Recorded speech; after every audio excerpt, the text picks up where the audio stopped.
insonda deydilar 3 xil do'sti bo'ladi. Bir do'sti uni joni chiqquncha, ikkinchi do'sti qabrga borguncha, uchinchi do'sti qiyomatgacha.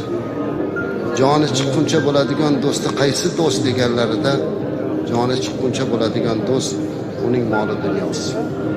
Chunki olamdan o'tganimizdan keyin moli dunyo bizniki emas. Bu endi merosxo'rlarki.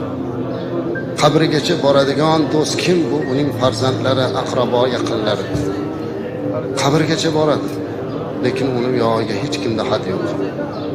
Ming yaxshi ko'rsa ham, jonim fido otam, onam desa ham, oxirgi manzili mana shu qabr. Amallar sondig'i. Ammo uchinchi do'st bor.